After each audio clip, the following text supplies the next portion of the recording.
ভাবছিলাম ইমিগ্রেশন অনেক কষ্ট করবে, কিন্তু আমার বেসিক্যালি কোনো প্রশ্ন করে নাই।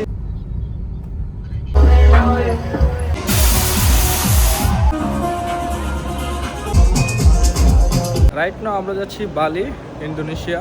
সো আপনাদেরকে আজকে সবচেয়ে ইম্পর্টেন্ট বিষয়গুলো শেয়ার করে দিব, কী কী লাগে বালিতে, বিশ্বাস সহ এভরিথিং আপনাদের কাছে আমরা শেয়ার করবো। আমরা ইন্দোনেশিয়া যাব, এটার জন্য হচ্ছে যেহেতু আমরা ফার্স্ট ফিলিপাইন আর ইন্দোনেশিয়া একসাথে ঘুরতে আসছি, ফার্স্টে হচ্ছে আমরা ফিলিপাইন ঘুরে শেষ, এখন যাবো আমরা ইন্দোনেশিয়া।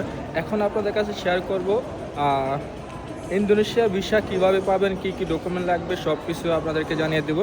আর ভিসা করতে কত টাকা লাগে। ইন্দোনেশিয়ার ভিসা হচ্ছে 13,000 টাকা নেবে বাংলাদেশে। এখানে ডকুমেন্ট লাগে হচ্ছে ইন্দোনেশিয়ান ভিসা, কোনো আউটসাইড কোনো দালাল দিয়ে করা দরকার নাই। আপনার ভিসা রিভিউজ হওয়ারও কোনো ভয় নাই, কারণ হচ্ছে যদি অ্যাকচুয়ালি তারা আপনার সব ডকুমেন্ট হচ্ছে অ্যাকসেপ্ট করে ওইখানে, তাহলে অবশ্যই আপনার হচ্ছে ভিসা হবে। অনেকে ভাবেন যে ওইখানে যদি পাসপোর্ট যখন জমা দিবেন যদি হচ্ছে ভিসা না হয় সেভাবে চিন্তিত থাকেন, কিন্তু না, এমন কোনো হিস্টোরি নাই। এখানে জাস্ট হচ্ছে যতক্ষণ পর্যন্ত আপনার পাসপোর্ট অ্যান্ড ডকুমেন্টগুলো অ্যাকোয়ার্ড না হবে ততক্ষণ পর্যন্ত আপনাকে অফিসাররা হচ্ছে এগুলো ঠিক করার জন্য বলবে। তারপর 2-3 বার হচ্ছে ডকুমেন্ট ঠিক করার জন্য বলবে। যেমন আমার হচ্ছে পার্সোনালি 2 বার হচ্ছে ডকুমেন্টগুলো ভুল হয়, দেন হচ্ছে হোটেল বুকিং আর সামথিং কিছু প্রবলেম হয়, সেগুলোর জন্য আমাকে আমার বাইরে পাঠানো হয়। দেন হচ্ছে আমি সেগুলো যখন ঠিক করে আসি, আবার হচ্ছে আমার সবগুলো ফাইল তারা নেয়। তো অ্যাম্বাসির মধ্যে এখানে গিয়ে কোনো ঘাবড়ানোর কিছুই নেই, আর আহামরি কোনো সমস্যা নেই। জাস্ট হচ্ছে আপনার গুরুত্বপূর্ণ যে ইন্দোনেশিয়া ভিসা পাওয়ার জন্য যে ডকুমেন্টগুলো লাগে সবগুলো অবশ্যই আপনারা নিয়ে যাবেন। আর যদি কোনো ডকুমেন্ট শর্ট থাকে ওনারা আপনাদেরকে বলে দিবে, দেন হচ্ছে আপনারা আবার সে ডকুমেন্টগুলো নিলে পাসপোর্ট জমা রাখবে। যদি পাসপোর্ট জমা রাখে আপনি 100% হচ্ছে ভিসা পাবেন, এটার জন্য কোনো টেনশন করবেন না।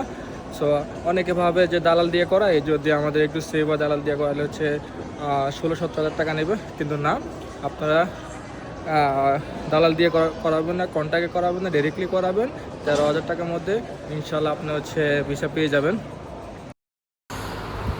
এখন হচ্ছে আমরা বোর্ডিং পাস নেওয়ার জন্য অপেক্ষা করতেছি, অনেকটাই সিরিয়াল, তার জন্য দাঁড়িয়ে আছি। দেখি বোর্ডিং পাসের সময় কিছু বলে কিনা আমাদেরকে।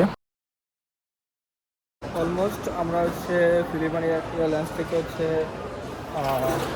বোর্ডিং পাস পেয়ে গেলাম। এখন আমরা যাচ্ছি বিমানের দিকে। বোর্ডিং পাস এখানে কোনো কিছু জিজ্ঞেস করে না, বোর্ডিং পাস পাওয়ার জন্য নর্মালি হচ্ছে পাসপোর্ট দিলে আপনাকে দিয়ে দেবো। তো আমরা যাচ্ছি এখন বিমানের দিকে।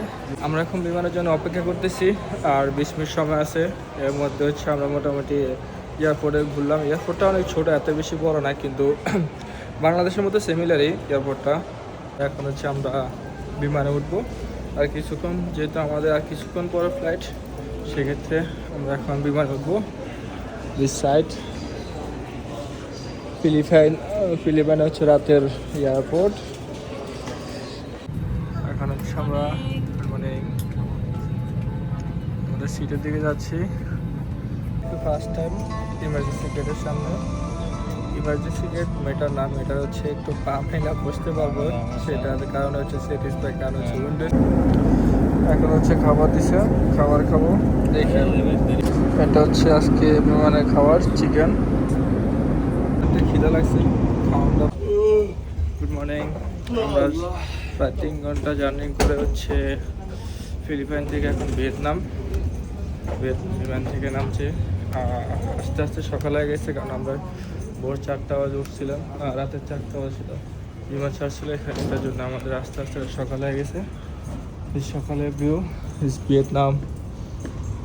তো আমাদের হচ্ছে ট্রানজিট এখানে 6 ঘন্টা, আমরা এখানে 6 ঘন্টা স্টে করতে হবে, অনেকটা সময়। আমরা হচ্ছে এখন ভিয়েতনাম, আর আমাদের হচ্ছে ট্রানজিট যে গেটটা সেটা হচ্ছে 22, আমরা এখন সেদিকে যাচ্ছি। আমার ট্রাভেল হিস্ট্রির মধ্যে সবচেয়ে আমি একটা জিনিস আগে করি, সেটা হচ্ছে যখন আমি কোথাও যাই, যদি কোথাও ট্রানজিট থাকে, আমি যে ডেস্ক থেকে হচ্ছে আমার বিমানের ডেস্কটা গেটটা আমি খুঁজে বের করে দেন হচ্ছে আমি সব কিছু করি, কারণ এটা হচ্ছে মোস্ট ইম্পর্ট্যান্ট। যদি আমি হয়তো বা ভুলে যাই বা আগে ঘুরি, দেন তার টাইম শেষ হয়ে গেলে পরে ফ্লাইট অনেক সময় মিস হওয়ার সম্ভাবনা থাকে। যার কারণে অবশ্যই ফার্স্টে গেটটা খুঁজে কনফার্ম হয়ে দেন আপনি যা করার তাই করবেন। আমাদের ট্রানজিট টাইম শেষ, আর আধা ঘন্টা আর অল্প কিছুক্ষণ আছে। আমরা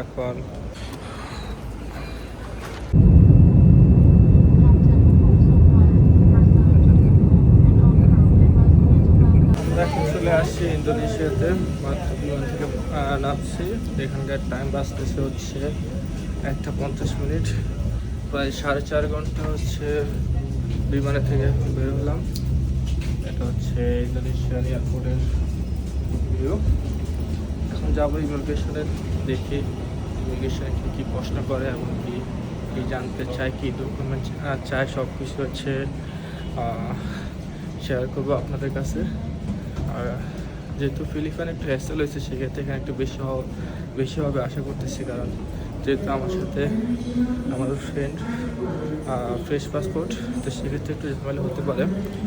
ইনশাআল্লাহ আমরা সমস্যা হবে না আমার কাছ থেকে, যেহেতু আমরা এগুলো আগে থেকে বুঝি। আর আপনার আমাদের পাশে থাকবেন, কী প্রশ্ন করেন ইনশাআল্লাহ আপনাদের কাছে সব কিছু শেয়ার করবো। বিদেশ ভ্রমণের সবচেয়ে আমাকে মুগ্ধ করে এই লিফটটা, কারণ আমি মোটামুটি সব দেশে এই লিফটটা দেখি, একমাত্র বাংলাদেশ ছাড়া। তো সেই ক্ষেত্রে যেখানে পাই আমি এটাতে উঠি, কারণ ভালো লাগে আমার কাছে। যাচ্ছি আমরা ইমিগ্রেশন করতে, দেখি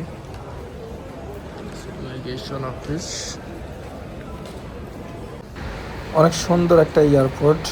আমরা ইমিগ্রেশন কমপ্লিট করে বের হয়েছি, আর ভাবছিলাম ইমিগ্রেশন অনেক প্রশ্ন করবে, কিন্তু আমরা বেসিক্যালি কোনো প্রশ্ন করে নাই। জাস্ট হোটেল বুকিং, আর হোটেল বুকিংগুলো চেক করছে, আর আপনি কি বিজনেস করেন সেই বিজনেস কপিগুলো দিয়ে দেখতে চাইছে। আর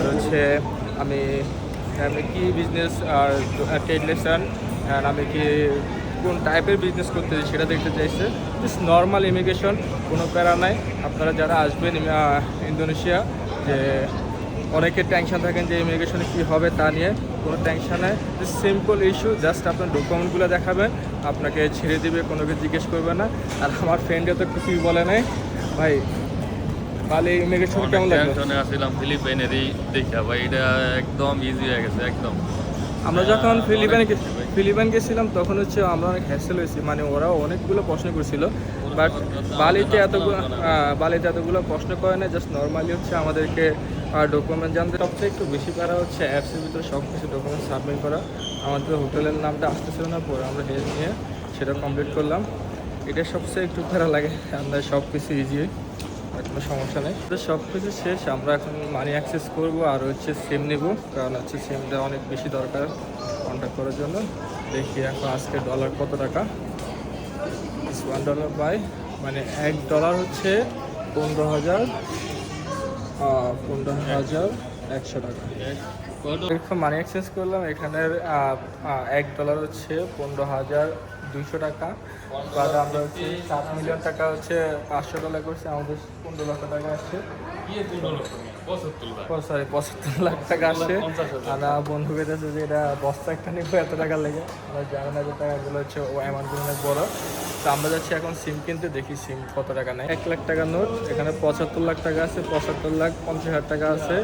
আমরা $50 অ্যান্ডোজ করছি, অ্যান্ডোজ করে এখন যাচ্ছি। দেখি এখন সিম নিব, সিম কত টাকা দেখি।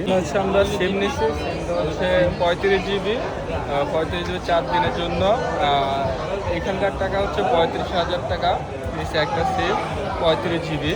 তো আমরা দুজন একটা সিম নিচ্ছি। আর তারপরে আমরা এটা সিম, এটা নিচ্ছে আপনার 3,50,000 টাকা। সিম নেওয়ার পরে আমরা গ্র্যাব ইনস্টল করে এখন ট্যাক্সি বুকিং করে আমরা যাচ্ছি এখন ট্যাক্সির জন্য। এখানে অনেকে যারা প্যাকেজে আসে তাদের জন্য সবাই অপেক্ষা করতেছে প্যাকেজ। সো আমরা যাচ্ছি এখন হোটেল দিকে। হোটেলে কিছুক্ষণ আমরা স্টে করে দেন আমরা যাবো আজকে প্রিন্সেস ক্লাব, যেখানে ফার্স্ট আমাদের বালি ট্যুর শুরু হবে এই ক্লাব থেকে। দেন কালকে আমরা যাবো নুসা পেনিনসুলাতে, বালি সিটি। ওয়েলকাম টু বালি। কাছে চলে আসি, ট্যাক্সিতে উঠবো। আর এখানে সামনে বের হইলে অনেক স্ক্যামের বিভিন্ন লোক ডাকবে আপনাদেরকে কোনো জায়গায় না দিয়ে শুধু হচ্ছে সিমটা নিয়ে আপনারা জাস্ট অ্যাপসে বুক করবেন, অ্যাপসে বুক করে দেন হচ্ছে যাবেন, দেখবেন কোনো সমস্যা হবে না। যাচ্ছি হোটেলে। ওকে ওকে, ওই ব্যাগ দিয়ে দেবেন তাহলে।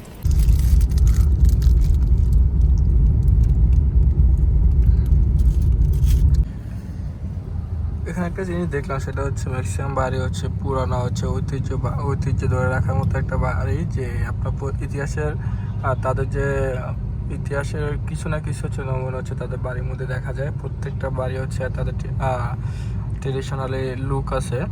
তো ম্যাক্সিমাম বাড়ি হচ্ছে পুরান বাড়ি দেখা যাচ্ছে। আর এর মধ্যে হচ্ছে প্রত্যেকটা বাড়ির সামনে হচ্ছে এই যে মূর্তি বা হচ্ছে বিভিন্ন আর্টিফিশিয়াল ভাবে ড্রয়িং করা। This is very nice temple. His name? Purel. এটা হচ্ছে পুরেল টেম্পল।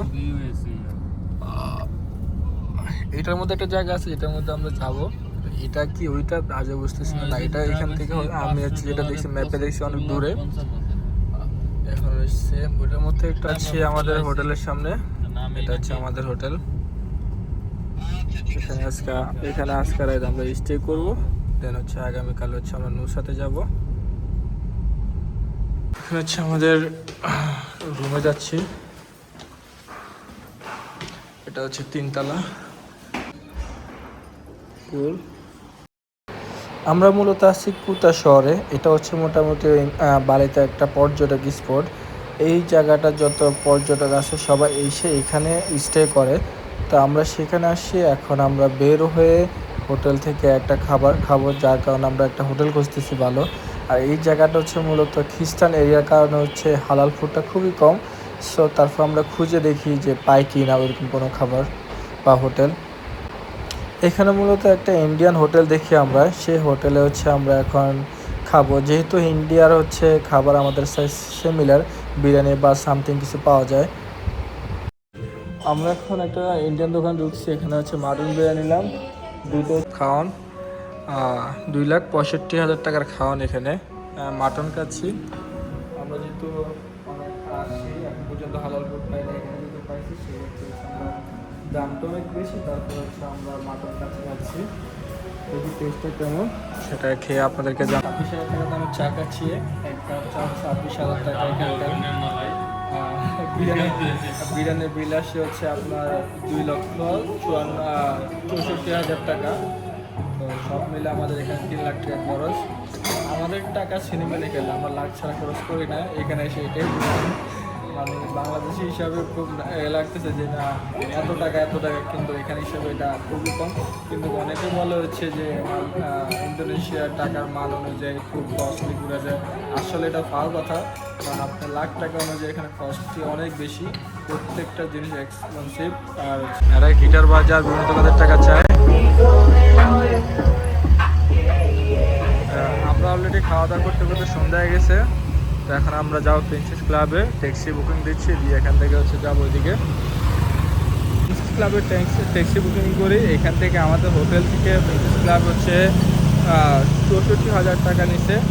গ্র্যাবে হচ্ছে অ্যাপসে শো করছে, দেন আমরা অ্যাপ্লাই করি, দেখে আসুক। আর এখানে হচ্ছে লোকাল থেকে অবশ্যই হচ্ছে অ্যাপসে যখন আপনারা যাবেন আপনাদের জন্য সুবিধা থাকবে অনেক বেশি এবং রিস্ক মুক্ত। প্রত্যেকের জায়গায় যেহেতু তারা হচ্ছে উবার, তাদের এখানে একটু রিস্ক কম, ওর জন্য সবাই অবশ্যই গ্র্যাব থেকে বুকিং করবেন কোথাও গেলে। তো ট্যাক্সির জন্য অপেক্ষা করতেছে, আমাদেরকে 3 মিনিট সময় দিয়েছে, দেখি কত। গাড়িতে ওঠার পরে হচ্ছে আমরা ম্যাপে দেখি এখান থেকে প্রায় 40 মিনিট লাগবে, যেহেতু এখানে 15 কিলো। বাট এখানে জায়গাটা প্রচুর জ্যামের কারণ হচ্ছে ড্রাইভার যেটা বলে একটু সময় বেশি লাগে। যাই হোক আমরা যাচ্ছি, দেখি আমাদের কতটুকু সময় লাগে এবং ফুল টাইম এনজয় মোমেন্টগুলো আপনাদেরকে আমরা শেয়ার করব। আমাদের পাশে থাকবেন। আমরা প্রিন্সেস ক্লাবে খুব কাছে চলে আসি। আমাদের আর 100 কিলোমিটার হচ্ছে আমরা দূরত্ব আছি। এই জায়গাটা হচ্ছে মূলত নাম হচ্ছে চাঙ্গু, যে লোকেশনটা হচ্ছে এটা অবস্থিত। বাট আমরা অনেক নাম খোঁজাখুঁজি করে পাইনি। বাট হচ্ছে পরে ড্রাইভারকে জিজ্ঞেস করলাম যে এই জায়গাটার নাম কি, পরে সে আমাদেরকে বললো প্রিন্স ক্লাব। আমরা এন্ট্রি নিচ্ছি এখানে, এটা হচ্ছে গেট। ঢোকার আগে হচ্ছে একটা শপ, এখানে বিভিন্ন জিনিসপত্র আছে আপনারা কিনতে পারবেন। আস্তে আস্তে আস্তে আমরা ভিতরে যাচ্ছি। আজকে আমরা ফুল নাইট এনজয় করবো, তো এখানে আসছি। এটা মাত্র দেখছি সবসময় ফেসবুকে আর হচ্ছে ইউটিউবে, ফার্স্ট টাইম আসছি, ফিলিং গুড।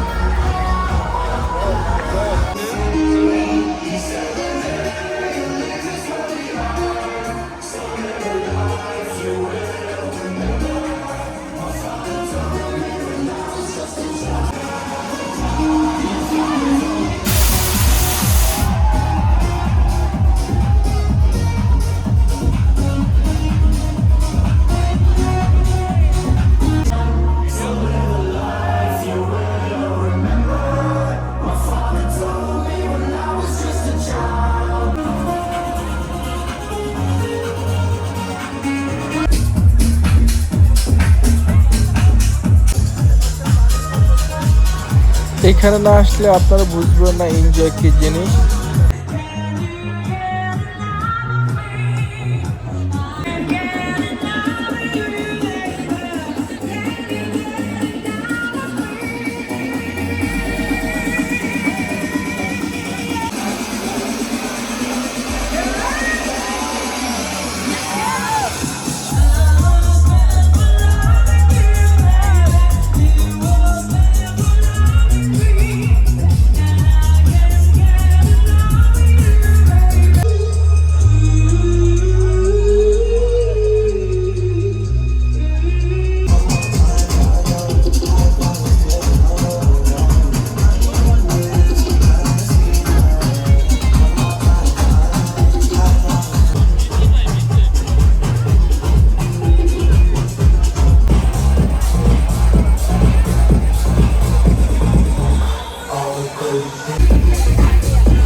যারা বালিতে আসেন তারা অবশ্যই এখানে আসবেন। এখানে না আসলে আপনারা বালির মজা কখনোই পাবেন না। তো যারা এখানে আসবেন এখানে এসে ফুল এনজয় এবং মাস্তি করতে পারবেন। সো সবাই এখানে আসবেন।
পর্যন্ত সেম কন্টেন্ট চলবে।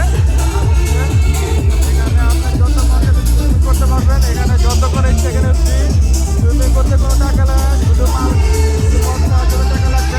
এক একটা সাইড এক এক রকম হচ্ছে এনজয়ফুল জায়গা। এখানে আরেকটা পার্টি,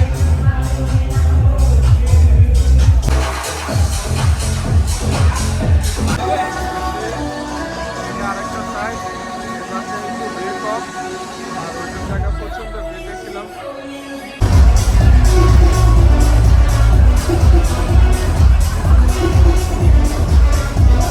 হচ্ছে ফুল নাইট পার্টি।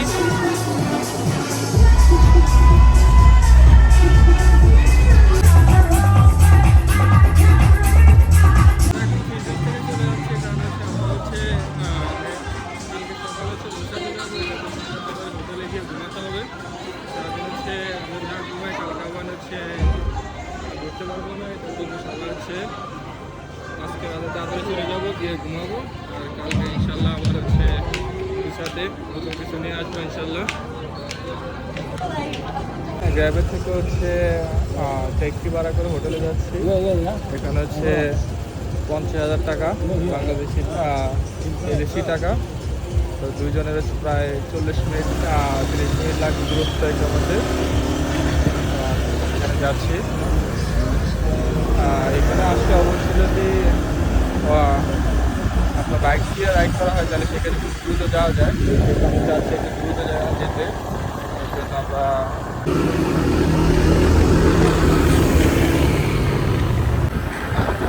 শহর হিসাবে রাস্তাগুলো খুবই ছোট।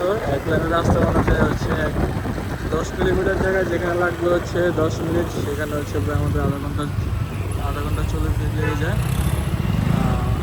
আর এই সমস্যা হচ্ছে রাস্তা ছোট কারণে বড় গাড়িগুলো যখন আসে তখন হচ্ছে অটোমেটিক জ্যাম লেগে যায়। এই জন্য হচ্ছে ঠিক করে যাওয়া যায় না। এখানে ম্যাক্সিমাম যে বৌদ্ধদের হচ্ছে আপনার রাস্তা দিয়ে যত যাবেন তত দেখলে বৌদ্ধদের হচ্ছে আপনার মন্দির দেখা যায়। এখানে একটু পর পর হচ্ছে আপনার মোড়ে মোড়ে পর্যটক কেন্দ্র, মানে এত সুন্দর করে সাজানো গোছানো শহর হচ্ছে বলা বাইরে। প্রত্যেকটা মোড়ে মোড়ে হচ্ছে আপনার পর্যটক কেন্দ্র, গ্রামে দামি শপিং মল, পার্টি সেন্টার সব কিছু এখানে অ্যাভেলেবেল। আজকে এখানে এসে যা বুঝলাম, এখানে যে পরিমাণ পর্যটক আসে কিন্তু আমি জানি না টাকার মান এত কম কেন। কারণ হচ্ছে প্রচুর ডলার ঢোকে, যে হারে হচ্ছে আপনার পর্যটক সেক্ষেত্রে হচ্ছে অবশ্যই ডলারের চাই এখানে অ্যাভেলেবেল, ডলার অনেক আসে। সেক্ষেত্রে হচ্ছে এখানে টাকার মানটা একটু কম কেন বুঝতে পারলাম না। যদি আপনার 1 লাখ 2 লাখ ওরকম না করে টাকার মানটা কমিয়ে ছোট অঙ্কের টাকা দিত তাহলে পর্যটকদের আরও একটু সুবিধা হতো। কিন্তু এখানে লাখের নিচে কোনো হিসাব নেই। 50,000, 40,000, 30,000 এক কাপ চা খেতে লাগে 50,000। একটু কোথাও রাইডে 30 মিনিট রাইডে গেলে হচ্ছে লাগে 50,000। ভাই 50,000 কিন্তু টাকা মানটা কিন্তু বাংলাদেশে ট্রানজ্যাকশন করলে এটা হচ্ছে অনেক টাকা, কিন্তু এখানে এসেও এত টাকা আমাদের গুনতে হচ্ছে। তো যদি এখানে প্রত্যেকটা পর্যটকের আরেকটু সুবিধা হবে, যদি টাকার মানটা একটু কমিয়ে দেওয়া হয় তাহলে আমার কাছে মনে হয় আরেকটু ইজি হবে। আপনারা যারা এখানে প্রথমবার আসে তারা মানে সবাই একটু টাকার হিসাব নিয়ে অঙ্ক মিলাতে খুব কষ্ট হয়, যেমন আমাদের কষ্ট হয়েছে। অঙ্ক মিলাতে হিসাব বুঝতে অনেক কষ্ট হয়েছে, মানে ট্রান্সেকশন করে ইউজ হিসাবে আমরা আর কি হিসাব করছি। আর এই কারণে বাংলা টাকা অনুযায়ী হিসাব করার যেটা আমরা আমাদের কাছে এখন হচ্ছে আমরা কাছাকাছি। এটা হচ্ছে 1,30,000 টাকা, দুইটা হচ্ছে 2,40,000 টাকা, 60,000 টাকা 2 প্লেট বিরিয়ানির দাম। আর এখানে খাওয়া দাওয়া খুবই কষ্ট হচ্ছে এখন পর্যন্ত। আমরা ভালো আজকে 3 দিন পর হচ্ছে আমরা ভাত খাচ্ছি, ভাতের তৈরি। ফিলিপাইনের অবস্থা শুধু চিকেন খেয়েছিলাম, তাদের জন্য পুরাটা খেলাম, খারাপ খাওয়া ছিল। ইন্দোনেশিয়া ঢোকার থেকে বিমানে রাইড ছিল, তবে এখানে এসে মোটামুটি বিরিয়ানি খাচ্ছি, একবার খাচ্ছি মাটন খাচ্ছি, এখন আমরা খাচ্ছি চিকেন তৈরি। তো মোটামুটি এখন ভালো লাগছে, কারণ যেহেতু আমরা বাঙালি ভাত না খাইলে আমাকে চলে, যত যাই করে ভাত লাগে, ভাত না খাইলে আবার আমার তৃপ্তি মিটে না। এটার জন্য অনেকক্ষণ পরে প্রায় 3 দিন পরে আজকে সারাদিন হচ্ছে মন করে খাচ্ছি। দেখা যাক, কিন্তু এটা বাংলাদেশি প্রায় হচ্ছে 800-700 এরকম করে হচ্ছে 1 প্লেট হচ্ছে রাইস বিরিয়ানি, যেমন 2টা চিকেন থাকে। এটা বাংলাদেশি প্রাইস হচ্ছে 800 টাকা। খাওয়া দাওয়া শেষ করে আমরা এখন হোটেলে যাব। আজকের জন্য আমাদের ব্লগ এখানে শেষ। ইনশাআল্লাহ আরেকটা নিয়ে আসবো আপনাদের।